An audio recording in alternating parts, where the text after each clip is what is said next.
Welcome back to Extreme Outdoor Survival.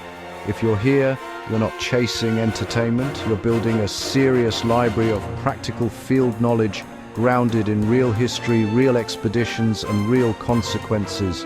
If that's your language, subscribe now and stay with this community. We study what keeps people alive when the margin for error disappears. Grace in the journey.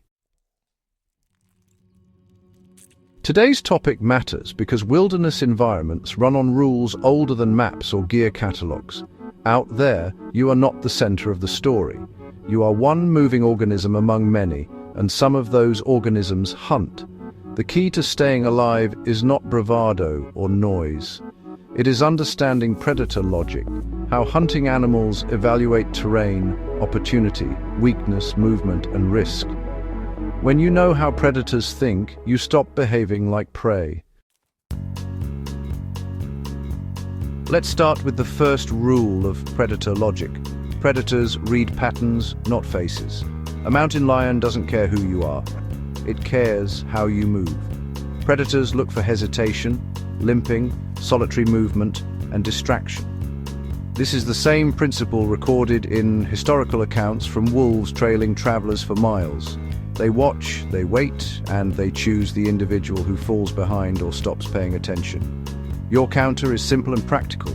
Project capability through posture, awareness, and grouping. Walk upright, scan deliberately, and avoid wearing headphones or burying your face in a phone or GPS while moving through brushy or predator-rich terrain. Even when alone, move as if you are being evaluated because you are. Second, predators control terrain. They do not fight fair. They use choke points, blind corners, wind direction, and elevation to their advantage. History is full of references to ambush points along game trails because predators understand funnels. If there is only one narrow place for animals to pass, something hunts there. The practical lesson is to avoid behaving like forced prey. Don't travel silently through dense vegetation at dawn or dusk along narrow game paths. Give yourself sight lines, skirt blind corners wide. Approach thickets with sound so you don't surprise anything resting inside. The predator's advantage is surprise. Your defense is ruining that surprise long before it begins. Third, predators rely on the element of approach without detection. Nearly every large predator prefers to get extremely close before committing. That means, well, the real threat exists before you even see it. This is why wind matters. Predators position downwind to stay undetected, and you can actually flip that logic. Move and camp with wind awareness. Keep your scent projecting into open terrain rather than dense cover behind you. When you stop to rest, place your back to a barrier such as rock, bank, or a steep slope so nothing can approach unseen from behind. This isn't paranoia. It's the same terrain reading soldiers, trappers, and herders have practiced for centuries. Fourth, understand that predators respond to energy economics. They don't risk injury on uncertain targets. They select prey that appears easy to control. Your body language, noise, eye contact, and willingness to stand your ground matter more than most people realize. In many documented encounters, predators disengaged the moment the prey shifted from retreating to squaring up and appearing larger and louder. The lesson isn't to chase or taunt, but to look like a problem.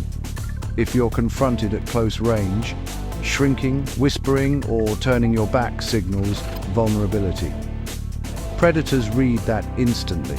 Instead, raise your profile, speak with force, maintain eye contact where appropriate for the species, and back away with control rather than fleeing. Fifth, predators test boundaries before committing. A bear may false charge, a big cat may circle, stalk parallel, or shadow you silently. These are assessment behaviors. They're not a movie scene, they're a calculation. Is this worth it? Your job is to give the clearest possible answer. No. Historical accounts of trappers and backcountry travelers show that decisive response early in the encounter changes the outcome. Practical example. Don't wait until the animal is within arm's reach to react. Respond the moment you recognize stalking behavior. Make distance, claim space, and be unambiguous about awareness. Sixth, predators exploit routine. If camp food is always stored the same careless way, if scraps are thrown nearby, if entry paths are predictable, predators quickly map and exploit those patterns. They are students of repetition. To think like a predator here is to see your own habits as signals. Store food away from sleeping areas. Change your camp approach routes if staying multiple nights. Keep campsites clean. A curious visitor one night becomes a bold problem, the next because it learned your pattern. Seventh, predators are not the only ones hunting. Environments themselves hunt through terrain traps just as effectively. Cliffs, avalanches, river undercuts, and rotten ice behave like predators. They wait for fatigue, inattention, and missteps. Apply predator logic to landscapes. Ask, where would this place kill me if I were careless? And treat that area as an active threat. That one mental shift keeps you from lingering under cornices, camping in dry stream beds that flash flood, or crossing ice you haven't tested.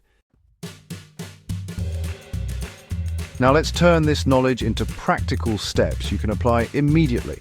When moving through predator country, travel during daylight, make controlled sound in dense cover, and avoid smelling like food by securing everything edible. Learn to read, sign fresh tracks, scat, claw marks on trees, cached carcasses covered with debris. If you encounter sign that is fresh and concentrated, withdraw. Don't argue with the landscape. If you feel watched, you probably are. Humans have evolved pattern recognition for a reason. That instinct doesn't mean panic. It means heighten awareness, increase visibility, and shift to terrain that favors your sight lines. Above all, remember this. Predators respect clarity. They don't hate or like you, they evaluate you. The most dangerous position you can be in is to move through wilderness, as if nothing else is watching and nothing else is calculating. Thinking like a predator doesn't make you aggressive, it makes you competent. It keeps you ahead of the silent assessments happening around you. If this changed how you look at the backcountry, stay with us. Subscribe to Extreme Outdoor Survival. Share this video with people who take real-world survival seriously, and keep building knowledge that is older than technology and far more reliable when it matters.